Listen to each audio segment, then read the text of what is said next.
Hi welcome back to my channel. ఈ రోజు కథ పెళ్లి తర్వాత ప్రేమ 32వ భాగాన్ని వినేద్దాం. ఎందుకమ్మా మీరు ఇలానే ఉంటారు? మీకోసమైనా మీరు సంతోషంగా బ్రతకడం నేర్చుకోండి అని మంగి అక్కడి నుంచి వెళ్ళంగానే నందు తనలోని తాను నవ్వుకుంది. జీవితం ఎప్పుడు ఎలా ఉంటుందో తెలియదు ఎవరికి. ఎవరికి తెలుసు ఏ క్షణం ఎలా ఉంటుందో అనుకుంటూ కళ్ళు మూసుకుంది. బార్ రూమ్ నుంచి బయటికి వచ్చిన నందు రూమ్ కేసు చూశాడు. ఆమె ప్రశాంతంగా పడుకోవడం చూసి నాకు మనశ్శాంతి దూరం చేసి నువ్వు ఇంత ప్రశాంతంగా పడుకోవడం ఏమాత్రం నాకు నచ్చలేదంటూ ఆవేశంగా నందు రూమ్కొచ్చాడు. అలసిపోయాను బావా, ప్లీజ్ కాసేపు నన్ను ఒంటరిగా వదిలే, లేదంటే నాకు తెలియకుండానే నా ప్రాణం పోతుందేమో అనిపిస్తుంది. ఇంకా నీ టార్చర్ నా వల్ల కాదంటూ మూలుగుతున్న నందుని చూసి అలానే ఉండిపోయాడు హర్ష.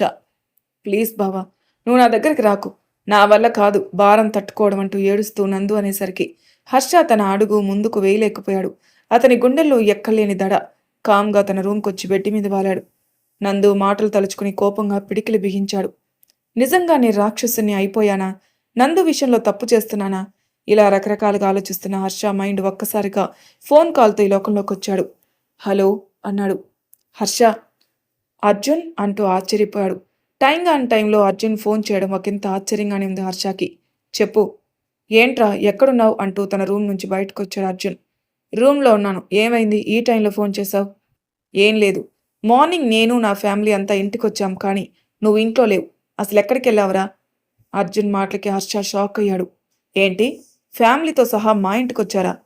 అవును, మీ వైఫ్ నందిత ఉంది కదా, తనే మాట్లాడింది మా ఫ్యామిలీతో అంటూ జరిగిన విషయం అంతా చెప్పాడు అర్జున్. అంతా విన్న హర్ష ఏం మాట్లాడలేదు. నిజంగా నీ వైఫ్ చాలా గ్రేట్ రా. ఫ్యామిలీ పరంగా నిజంగా ఎంత బాగా ఆలోచించింది. ఈ రోజుల్లో అలా ఎవరుంటారు? ప్రేమించానా, నా వైఫ్ అదే వల్లి, నీ పెద్ద మరదలు, తనే అలా నన్ను నా ఫ్యామిలీని అర్థం చేసుకోలేదు. నిజంగానే అర్థం చేసుకునుంటే మా ఇద్దరి జీవితాలు ఇలా ఉండేవే కాదేమో. అందుకే మా గొడవ పెద్దల వరకు వెళ్ళింది. నీ వైఫ్కి వల్లికి చాలా తేడారా. ఇద్దరూ ఒకే కడుపున పుట్టారులే, కానీ ఆలోచనలు ఇద్దరికి చాలా తేడా ఉంది. చివరికి మా వాళ్ళందరినీ ఒప్పించి పెద్దల సమక్షంలో మా పెళ్లి జరిగేలా చేసింది. తనకి థ్యాంక్స్ చెప్దామని ఫోన్ చేశానురా. నందుకి ఒకసారి ఫోన్ ఇవ్వు అని అర్జున్ అనగానే హర్షకి ఏం మాట్లాడాలో అర్థం కాక, అది తను పడుకుందిరా, మార్నింగ్ ఫోన్ చేస్తుంది సరేనా? సరే గాని ఇంతకీ తను ఎలా ఉంది? ఎవర్రా? ఇంకెవరు, నువ్వు ప్రేమించిన అమ్మాయి. అర్జున్ మాటలకి హర్షకి చెమట పట్టేసింది. హలో హర్ష, ఉన్నావా? హారా. ఏంట్రా ఏం మాట్లాడావు? తను బానే ఉంది. అవునా? ఇంతకీ నువ్వు తనని మర్చిపోలేవా, లేదంటే ఇంకా తను లవ్ చేస్తున్నావా? అర్జున్, నా దగ్గర ఎందుకురా మొహమాటం, చెప్పు పర్లేదు. ఏం చేస్తాడు అయ్యగారు, ప్రేమిస్తుంది తన భార్యని అని. రేయ్ ఏం మాట్లాడవేంట్రా? తనకి ఆల్రెడీ పెళ్లి అయిపోయిందిరా అర్జున్. ఏంటి? అవునరా, తను ప్రేమించిన అబ్బాయితో తన పెళ్లి జరిగిందని హర్ష అనగాని అర్జున్ విరక్తిగా నవ్వాడు. పిచ్చి హర్ష, చివరికి ఏం జరిగిందిరా? నీ జీవితాన్ని నువ్వే చేతులారా నాశనం చేసుకున్నావు అన్నాడు. హర్ష మౌనంగా అన్నాడు. నందుకేం తక్కువని?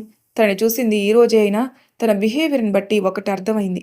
ఎవరికి ఎలా సమాధానం చెప్పాలో, ఎవరిని ఎక్కడ పెట్టాలో, ఏదైనా సమస్య వస్తే భయపడకుండా ధైర్యంగా నిలబడి ఎలా ఎదుర్కోవాలో, కుటుంబంలో ఆపద వస్తే ఎలా సపోర్ట్ చేయాలో అన్నీ తనకు తెలుసు. మనిషిని చూస్తేనే అర్థమవుతుంది కదరా తను ఎలాంటిదో. ఎందుకు అందమైన జీవితాన్ని అలా పాడు చేసుకుంటున్నావు? నీకు తన గురించి నాకు తెలుసు. మనిషి మాటని బట్టి ఎవరు ఎలాంటిదన్నది చెబుతాను. అలాంటిది నువ్వేంట్రా, మంచి మనసున్న నందిని పెళ్ళై ఇన్ని నెలలవుతున్నా ఇంకా తనని దూరం పెడుతున్నావు. లే లేదు, అలాంటిదేమీ లేదు. నీ మాటల్లోనే తెలుస్తుంది అలాంటిది ఉందో లేదో అని. రేయ్, నిన్ను వదిలేసి వెళ్ళిపోయిన వాళ్ళ కోసం కాదు, నీ కోసం, నీ ప్రేమ కోసం ఇంట్లో ఉన్న నందుని బాధ పెడుతున్నావు. నేను తనని ఎందుకు బాధ పెడతానురా? అన్నీ తెలిసే తన నా జీవితంలోకి వచ్చింది. ఎందుకొచ్చిందిరా? నీ మీద నమ్మకంతోనే కదా వచ్చింది. కారణం ఎలాంటిదైనా అవ్వని, కోపం పక్కన పెట్టి మీ జీవితం ఏంటి అన్నది ఆలోచించరా. ఒక ఫ్రెండ్గా చెప్తున్నాను. అలాంటి మంచి అమ్మాయి మళ్ళీ నీ జీవితంలోకి రావాలంటే రాదురా. అంటూ ఆలోచిస్తూ అన్నాడు. అది సరే, ఇంత మంచి నందుని వద్దు అంటున్నావు కదా, ఇంతకీ నువ్వు ప్రేమించిన అమ్మాయి పేరేంట్రా? నవ్వుతూ అడిగిన అర్జున్ మాటలకి హర్ష షాక్తో బిగుసుకుపోయాడు. హలో, ఏంట్రా ఏం మాట్లాడకుండా మౌనంగా అన్నావు? తన పేరు పేరు బావా, వస్తున్నావు భోజనం చేయవా అంటూ చరిత అరిచేసరికి సరేరా నేను మళ్ళీ చేస్తాను అని అర్జున్ ఫోన్ పెట్టేగాని హర్ష ఊపిరి పీల్చుకున్నాడు. ఏంటి, ఇటు నీ ఫ్రెండ్ని నీ మరదల్ని మోసం చేస్తున్నాననిపిస్తుందా? ఆ మాటలకి ఉలిక్కిపడి చూశాడు హర్ష. వెనకే అతని ప్రతిబింబం చూసి షాక్ అయ్యాడు. ఏంటి నన్ను చూసి ఎందుకు షాక్ అవుతున్నావు? అసలు నీ గురించి నువ్వేమనుకుంటున్నావు? నా గురించి నేనేమనుకుంటాను? నేను చెప్పనా? లేదంటే నువ్వే చెప్తావా? నా గురించి చెప్పడానికి ఏముంది? పొగరు, అహంకారం, గర్వం, చులకన చూపు అన్నీ కలిపితే హర్ష. ఏయ్! నిజం. నేను చెప్తుంది నిజం. నువ్వు నందు విషయంలో పెద్ద పొరపాటు చేశావు. నేను తన విషయంలో ఏం పొరపాటు చేయలేదు. చేయలేదని నువ్వనుకుంటే సరిపోతుందా? నిన్ను నువ్వొకసారి పరీక్షించుకో. ఎవరు ఎంతమంది చెప్పినా నందు విషయంలో నేను కరెక్ట్‌గానే ఉన్నాను. నువ్వు కరెక్ట్‌గా ఉంటే ఎందుకు నందు చెప్పిన విషయం నమ్మలేదు? ఏ విషయం? అర్జున్ ఫ్యామిలీ మీ ఇంటికి రావడం. నందు చెప్తే నమ్మలేదు గానీ, అర్జున్ ఫోన్ చేసి చెప్తే నమ్మావంటే నువ్వు నందు విషయంలో తప్పు చేస్తున్నావు కదా! హర్ష ఏం మాట్లాడతాడు?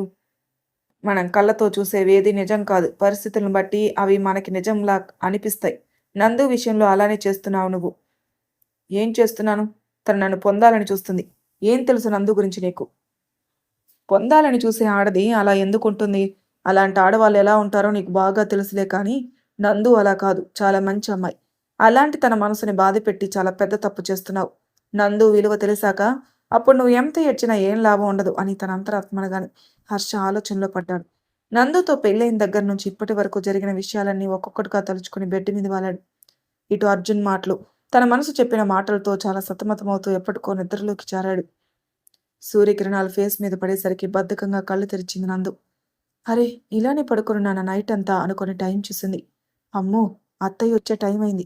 వెంటనే రెడీ అవ్వాలి అని టవల్ తీసుకుని గబగబా వాష్రూమ్కి వెళ్ళి ఫ్రెష్ అయ్యి రెడీ అయి బయటకొచ్చింది. హాల్లో సోఫాలో కూర్చుని సీరియస్గా ఫోన్ మాట్లాడుతున్నాడు హర్ష. పైగా నైట్ అంతా నిద్ర లేకపోవడంతో రెండు కళ్ళు ఎర్రగా మారిపోయాయి. చెప్పింది చెయ్యి. నేనొచ్చేసరికి అనుకున్న పని పూర్తి చేయాలి. ఇది చాలా పెద్ద డీల్. ఏ మాత్రం చిన్న తేడా చేసినా సరే అందరికీ నా చేతుల్లో పటాపటా పళ్ళు నూరుతూ ఫోన్ కట్ చేశాడు.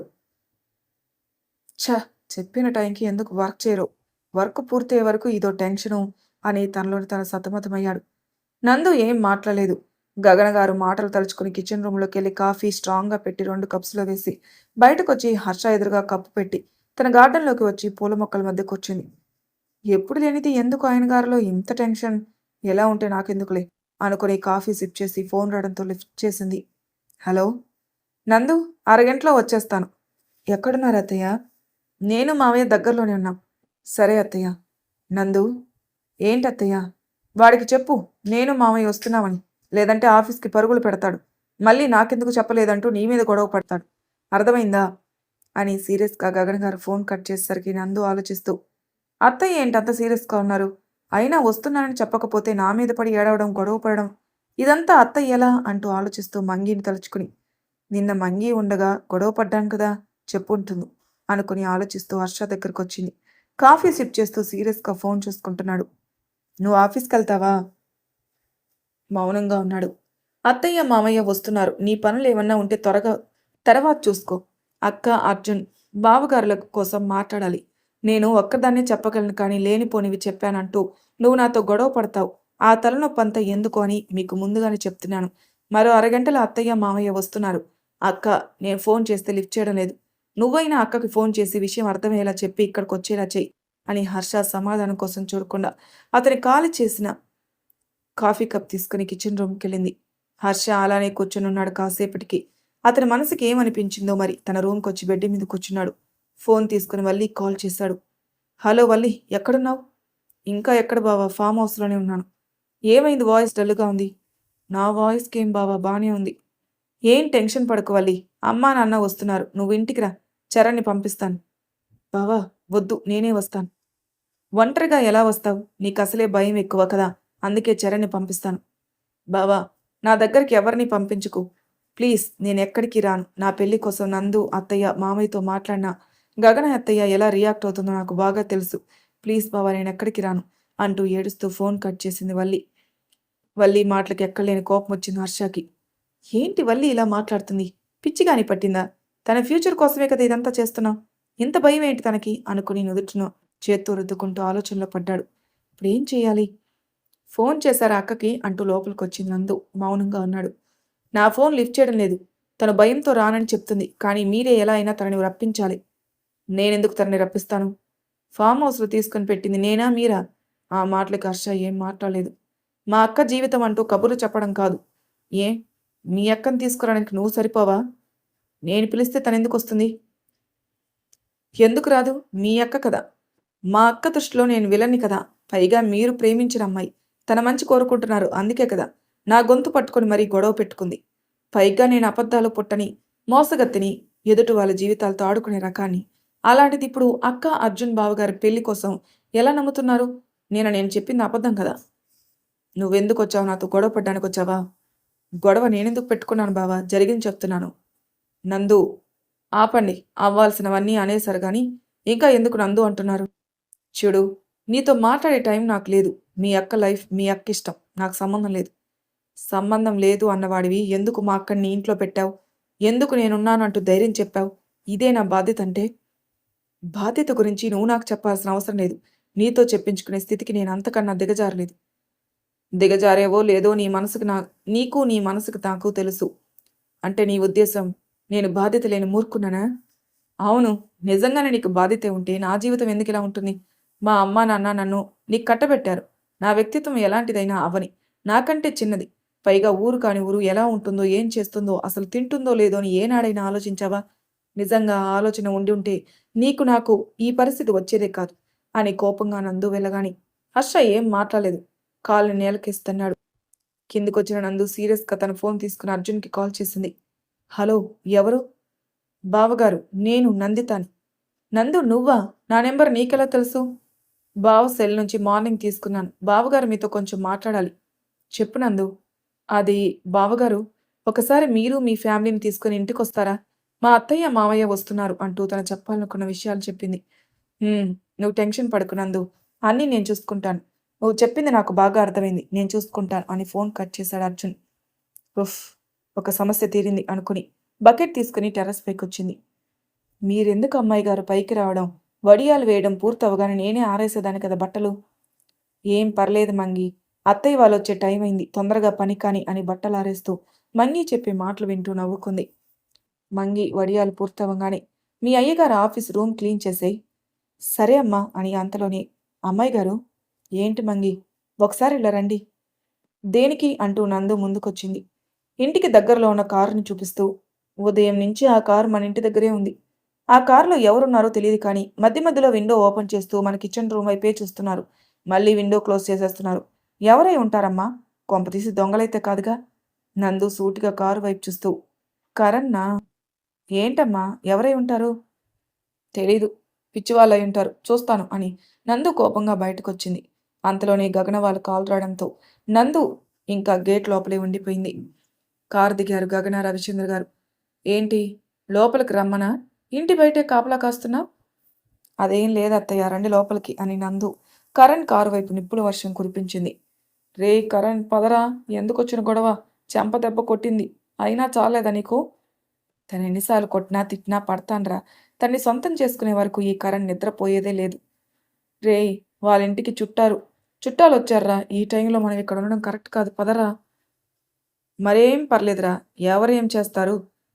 ఎవరికీ భయపడాల్సిన పనిలేదు. నందు వస్తే రాని. తనకెలా సమాధానం చెప్పాలో నాకు బాగా తెలుసు.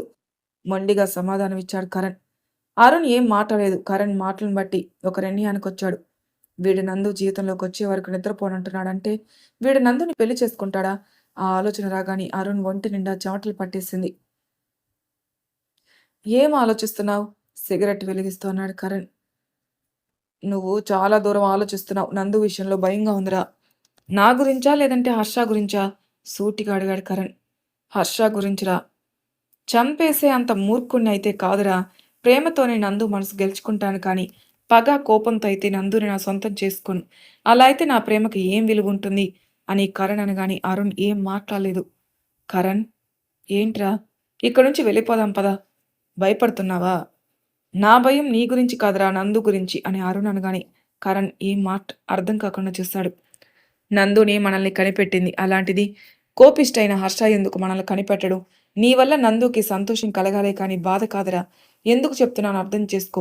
కారు వెనక్కి పోని అని అరుణ్ అనగానే కరణ్ ఆలోచిస్తూ కారు పోనిచ్చాడు. హర్షతో కాల్ మాట్లాడిన వల్లి ఏడుస్తూ సోఫాలో కూర్చుంది. భయపడ్డం, ఏడవడం తప్ప నీకింకా ఏమీ రాదా? అంటూ లోపలికొచ్చాడు అర్జున్. అర్జున్ మాటలకి షాక్‌గా చూసింది వల్లి. ఎక్స్‌పెక్ట్ చేయలేదా నేనొస్తానని? అర్జున్, ఏంటి మాట తడబడుతుంది. నువ్విక్కడున్నట్టు నాకెలా తెలుసనా? అసలు నువ్వెందుకొచ్చావు? నేను రాకపోతే ఎవరొస్తారు నీ దగ్గరికి? పో బయటికి. లేదంటే ఏం చేస్తానో నాకే తెలీదు. గొడవ తర్వాత. ముందు నేనడిగిన దానికి ఆన్సర్ ఇవ్వు. అసలు నీ ఉద్దేశమేంటి? నాతో కలిసి ఉంటావా? నేనెందుకుండాలి? మీ అమ్మ నన్నింట్లో నుంచి బయటికి పంపించేసింది కదా! అలాంటిది నేనెలా నీతో కలిసుంటాను? అంటే, మా అమ్మ కొట్టిందని నన్ను వదిలేస్తాను అంటున్నావు. అవునా? అవును అంటూ కోపంగా చెప్పింది. మీ అమ్మ కోపంలో ఒక దెబ్బ కొడితే ఇలానే వదిలేస్తావా? సూటిగా అడిగాడు అర్జున్. ఏం మాట్లాడుతుందింకా? చెప్పు. ఎందుకు సైలెంట్‌గా ఉన్నావు? అసలు ప్రేమంటే ఏంటో తెలుసా నీకు? నీకు తెలుసా? అని కోపంగా అరిచింది వల్లి. అంటే, ప్రేమ లేకుండానే నువ్వు నాతో వచ్చేసావా? అవును. నీకు ప్రేమంటే ఏంటో కేవలం దానికోసం మాత్రమే నన్ను కోరుకున్నావు అని వల్లి అనగానే అర్జున్ చాచిపెట్టి ఒకటిచ్చాడు. ఏంటి? పిచ్చిగాని పట్టిందా? నోటికొచ్చింది వాగుతున్నావు? అసలెందుకిలా మాట్లాడుతున్నావు? నువ్వు చేసే పనులకి ఇలా కాక ఇంకెలా మాట్లాడాలి? అసలు నేనిక్కడ ఉన్నట్లు నీకెలా తెలుసు? నందు చెప్పిందా? అవును. అయితే ఏంటి? అసలు దానికి బుద్ధి లేదు. దాని జీవితం ఏంటో అది చూసుకోవడం మానేసి నా విషయంలో వేలు పెడుతుంది. నువ్వు మర్యాదగా ఇక్కడి నుంచి వెళ్ళు. లేదంటే ఏం చేస్తానో నాకు తెలీదు. ఏం చేస్తావే? చంపేస్తావా? నిన్ను చంపేసిన పాపం లేదు. ఎందుకంటే నువ్వు మనసులో ఒకరిని పెట్టుకొని పైకి మాత్రం నన్ను కావాలంటున్నావు. నా మనసులో ఎవరున్నారు? ఇంకెవరు? ఏమీ తెలియనట్టు నటించకు. నాకన్ని విషయాలు తెలుసు. నువ్వు చరితతో రొమాన్స్ చేయడం షాపింగ్ మాల్‌లో చూడలేదనుకుంటున్నావా? ఏంటి? అవును. ఆ రోజు చరిత నిన్ను దగ్గరకు తీసుకోవడం, ప్రేమగా మాట్లాడడం ఇవన్నీ నాకు తెలీదనుకోకు. అందుకే మాల్‌లో నేను ఫోన్ లిఫ్ట్ చేయలేదు. నీ పిచ్చి వేషాలు చూసి. ఆపుతావా? అంటూ కోపంగా చూశాడు అర్జున్. అతను ఇంత కోపంగా ఉన్నాడో అతను అరిచిన అరుపులని అర్థమవుతుంది. ఏంటి? నిజాలు మాట్లాడేసరికి రోషం పొడుచుకొనొచ్చిందా? ఏయ్! గొంతు పట్టుకొని నొక్కానంటే దెబ్బకు చచ్చూరుకుంటా. అసలు ఆ రోజు చరిత నాకెందుకు దగ్గరుందో తెలుసా? అంటూ జరిగిన సంభాషణ చెప్పాడు. అంతా విన్న వల్లి ఏం మాట్లాడలేదు. ఏంటి? మాటలు రావడం లేదా నీకు? భయం, స్వార్థమే అనుకున్నాను. అనుమానపు జబ్బు కూడా ఉందా? అర్జున్, ఏయ్! చేసింది చాలు. ఆ రోజు నువ్వు మీ బావతో అదే హర్షతో షాపింగ్‌కొచ్చావు. మీ ఇద్దరి మధ్యన ఏదో ఉందని నేను అనుమానించానా? అసలు నీకు అర్థం చేసుకునే మనసు ఉంటేనే కదా! ఛీఛీ! నీ మీద నీ చెల్లే నయం. చిన్న విషయమైనా లోతుగా ఆలోచించి మాట్లాడుతుంది. నందుకున్న జ్ఞానం కూడా నీకస్సలు లేదు అని అర్జున్ అనగానే వల్లికి ఎక్కలేని కోపమొచ్చింది. మీ చెల్లిని పొగుడుతున్నానని కోపం వస్తుందా? కోపం వచ్చినా నువ్వేమీ చేయలేవు వల్లి. సూటిగా అడుగుతున్నాను. నీకు నేను కావాలా వద్దా? అన్నాడు. మౌనంగా ఉంది వల్లి. నీ మౌనం ప్రతిదానికి సమాధానం కాదు. చెప్పు. నేను కావలిస్తే ఇప్పుడే నాతో పాటు రా. లేదంటే నేను కట్టిన పసుపు తాడు నా చేత్తోనే తెంచేస్తానని అర్జున్ అనగానే వల్లి షాక్‌గా చూసింది. ఏంటి? షాక్ అవుతున్నావు? అ అర్జున్, చెంప పగులుద్ది. ఇంకోసారి ఇలానే తప్పించుకొని తిరిగావంటే అని వల్లి చేతిని పట్టుకుని ఈడ్చుకొని పోయాడు. రండత్తయ్య కూర్చోండి. కాఫీ ఇవ్వనా? ఏం వద్దులే కానీ ఎక్కడ మీ ఆయన? రూమ్‌లో ఉన్నారత్తయ్య. ఏదో మాట్లాడాలి అన్నావు కదా చెప్పు. మీరు ఫ్రెష్ అయ్యి రండి అత్తయ్య. అప్పుడు తీరిగ్గా మాట్లాడుకుందాం. పర్లేదు నందు చెప్పు. అంటే అత్తయ్య, రావాల్సిన వాళ్ళు ఇంకా రాలేదు. వాళ్ళు రాగానే అన్ని విషయాలు చెప్తాను. సరే నందు అని గగన గారు, రవిచంద్ర ఇద్దరూ తమ రూమ్‌కెళ్ళిపోయారు. ఈలోపు కిందికొచ్చాడు హర్ష. నందు గుమ్మం బయట అటు ఇటు తిరగడం చూసి, నువ్వు ఎంతలా ఎదురు చూసినా మీ అక్క రాదు. అనవసరంగా టైం వేస్ట్ చేసుకుంటున్నావు. వస్తుంది మా అక్క. నేను పిలిస్తేనే రాలేదు. అలాంటిది నువ్వు పిలిస్తే ఎలా వస్తుంది? ఎందుకు రాదు? పిలవాల్సిన వాళ్ళు పిలిచాక రాకుండా ఉంటుందా? అయినా నీతో మాటలు నాకు అనవసరం అంటూ కార్లు రావడంతో నందు నవ్వుతూ బయటకొచ్చి అర్జున్ ఫ్యామిలీని చూసి, లోపలికి రండి బామ్మ. ఆంటీ, అంకుల్ మీరు కూడా రండి. చరిత రామ్మ అని ఎంతో గౌరవంగా అందరికీ మర్యాదిచ్చి లోపలికి ఆహ్వానించింది. కూర్చోండి బామ్మగారు. నేను ఈలోపు జ్యూస్ తీసుకొని వస్తానని కిచెన్ రూమ్‌లోకి వచ్చింది నందు. మంగి, ఏంటమ్మాయి గారు? కొంచెం ట్రే, ఆ గ్లాసు ఇటివ్వు. సరే అమ్మాయి గారు అని నందు చెప్పినవన్నీ ఇచ్చింది. మంగి వాటర్ కోసం కిచెన్ రూమ్‌కొచ్చాడు. హర్ష సీరియస్‌గా మంగి వైపు చూశాడు. ఎప్పుడు పచ్చిమిర్చి నోట్లో పెట్టుకునేట్టే ఉంటుంది. అయ్యగారి మొఖం అనుకుని బయటికెళ్ళింది. హర్ష కామ్‌గా నందు వెనక్కొచ్చి, హ్మ్. అనుకున్నది చేస్తున్నావు. బాగానే ఉంది. మరి మీ అక్క రాలేదే? ఎందుకు బావా అంత ఆరాటం? వస్తుంది అని హర్ష వైపు తిరిగి, మా అక్క అర్జున్ బావగారికి సొంతం అయిపోతుంది అని భయపడుతున్నావా? నేనెందుకు భయపడతాను? నాకెందుకు భయం? మరెందుకు మా అక్క ఎప్పుడొస్తుందా అని ఆరాటపడుతున్నావు? రాదని చెప్తున్నా ఎగిరెగిరి పడుతున్నావు కదా! మీ అక్క రాదని తెలిసాక నీ మొఖంలో ఉన్న సంతోషం మాయమైపోతుంది కదా! తలుచుకుంటే బాధగా ఉంది. అందుకే కాస్త ముందుగానే ఓదార్చుదామని వచ్చాను. మరీ అంత ఫీల్ కాకులే బావా! కాస్త జ్యూస్ తాగు. నీ బాడీ కూల్ అవుతుంది. లేదంటే లేనిపోని ఊహించుకొని పిచ్చోడివైపోతావే అని భయంగా ఉంది నాకు. ఏం చేయను? ఎంత కాదన్నా మెంటల్ మొగుడివి కదా! నిన్ను జాగ్రత్తగా చూసుకోమని మరీ మరీ చెప్పింది అత్తయ్య. అంటూ హర్షకి ఒక లుక్ ఇచ్చి కోపంగా బయటకొచ్చి అందరికీ జ్యూస్ ఇచ్చింది. ఇంతలో ఫ్రెష్ అయ్యి బయటకొచ్చారు గగన, రవిచంద్ర గారు. వాళ్ళలా హాల్లోకి రాగానే కారు దిగి అర్జున్, వల్లీలు కూడా వచ్చారు లోపలికి. మరి తర్వాయి భాగంలో ఏం జరుగుతుంది నెక్స్ట్ ఎపిసోడ్‌లో తెలుసుకుందాం. అంతవరకు నా ఛానల్ సబ్స్క్రైబ్ చేయని వాళ్ళు ప్లీజ్ సబ్స్క్రైబ్ చేసుకోండి. లైక్ చేసి, షేర్ చేయండి. మీ అభిప్రాయాలు నాకు కామెంట్ రూపంలో తెలియజేయండి. Thank you for listening.